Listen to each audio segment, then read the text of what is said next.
नमस्कार, मैं डॉक्टर राकेश पाठक। दुनिया के सबसे बदनाम यौन अपराधी और मानव तस्कर जेफरी एप्स्टीन का जिन्न एक बार फिर बोतल से बाहर आ गया है। अमेरिका में हुए नए खुलासों से न केवल अमेरिका बल्कि पूरी दुनिया में सनसनी फैल गई है। इन नए खुलासों की आंच भारत तक भी पहुंची है। हमारे प्रधानमंत्री नरेंद्र मोदी का नाम एप्स्टीन फाइल्स में एक बार फिर सामने आया है और अब की बार जिन ईमेल्स का खुलासा हुआ है उससे मालूम होता है कि प्रधानमंत्री नरेंद्र मोदी जेफरी एप्स्टीन से न केवल सलाह ले रहे थे बल्कि इजराइल जाकर अमेरिका के राष्ट्रपति की मदद भी कर रहे थे। इन खुलासों के सामने आने के बाद देश की राजनीति में भी जबरदस्त भूचाल आ गया है। कांग्रेस पार्टी ने सीधे सीधे प्रधानमंत्री नरेंद्र मोदी से सफाई की मांग की है। आप जानते हैं कि जेफरी एप्स्टीन फाइल्स को लेकर अमेरिका में लंबे समय से बहस छिड़ी हुई है। एप्स्टीन के साथ रिश्ता रखने वाले अमेरिका के बड़े बड़े राजनेताओं, उद्योगपतियों, लेखकों, पत्रकारों, फिल्मी सितारों और खेल जगत के बड़े बड़े नामी खिलाड़ियों के नाम आते रहे हैं। एप्स्टीन फाइल्स के खुलासे को लेकर पिछले साल अमेरिका की संसद में एक कानून पारित हुआ था, जिसके बाद एप्स्टीन फाइल्स की सारी जानकारियां सार्वजनिक करना अनिवार्य हो गया था। Jeffrey Epstein files transparency act के अंतर्गत पिछले साल के आखिरी महीने में कई खुलासे हो चुके हैं। उसके बाद से इंतजार चल रहा था कि अमेरिका का न्याय विभाग, अटॉर्नी जनरल नए खुलासे कब करेंगे। और बीती रात अमेरिका में न्याय विभाग ने 30 लाख दस्तावेज जारी कर दिए हैं।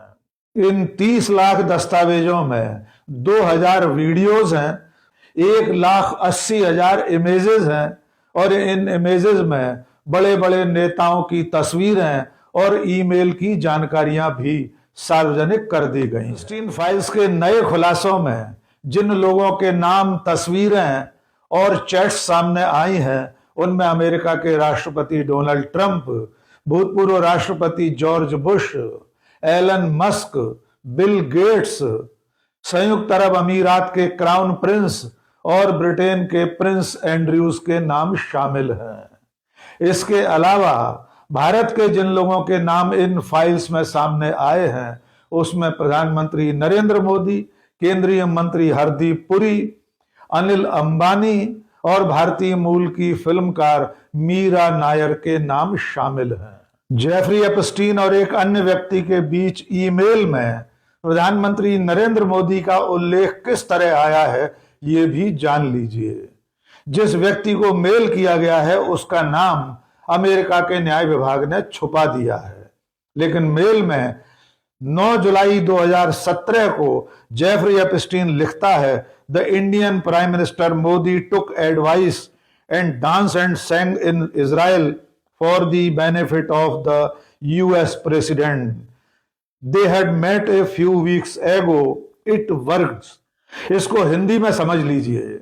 जेफरी एप्स्टीन लिख रहा है, मोदी ने मुझसे सलाह ली और अमेरिका के राष्ट्रपति के फायदे के लिए इजराइल में जाकर नाचे और गाए। आगे लिखा है और काम हो गया।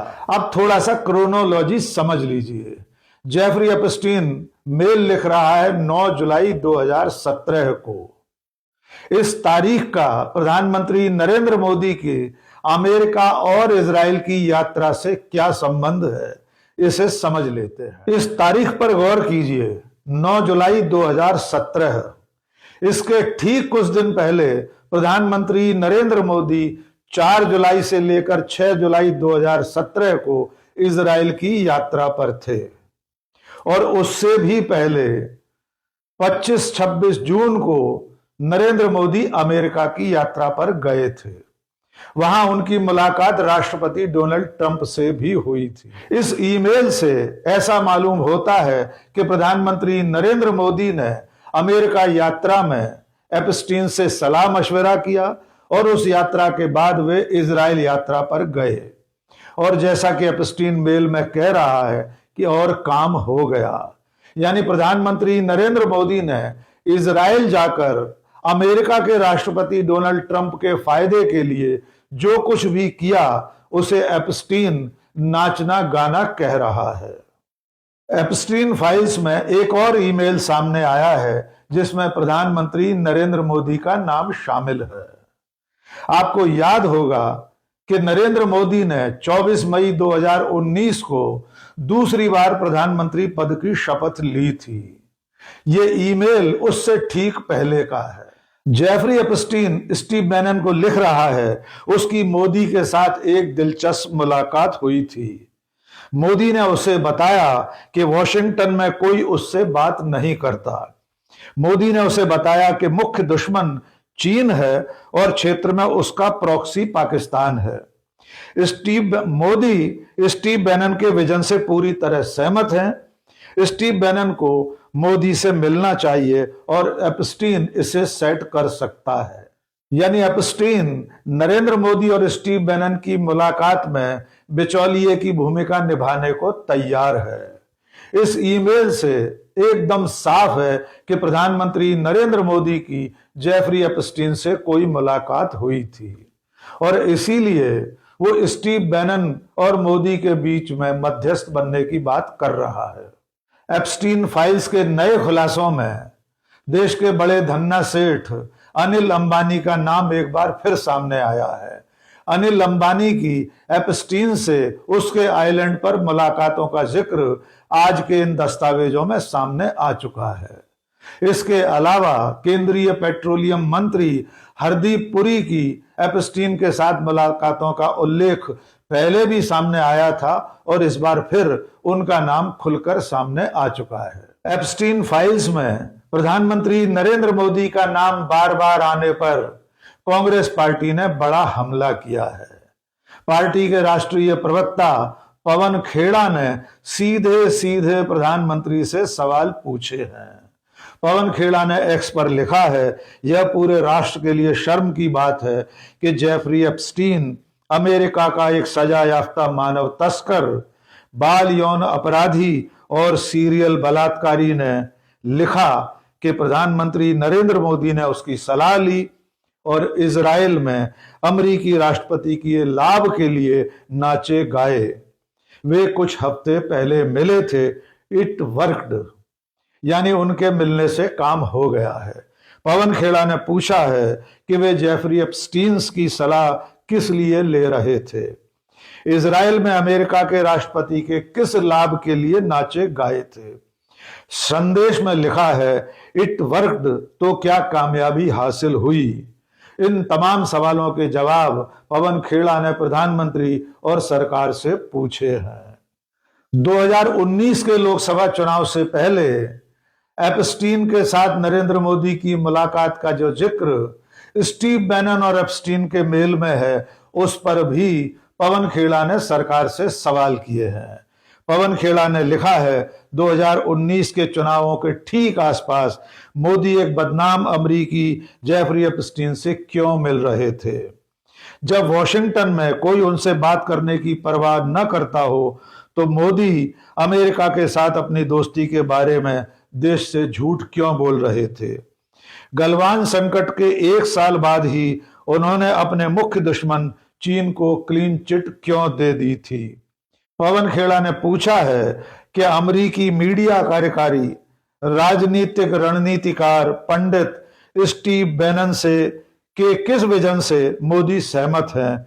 क्या बैनन और अमेरिका के बीच यह प्रस्तावित बैठक हुई, उसमें क्या चर्चा हुई। एप्स्टीन फाइल्स के नए खुलासों पर विदेश मंत्रालय के प्रवक्ता रणधीर जायसवाल ने बयान जारी किया। विदेश मंत्रालय की ओर से कहा गया है कि एप्स्टीन फाइल्स के तथाकथित ईमेल्स को देखा है, लेकिन इनमें कोई दम नहीं है।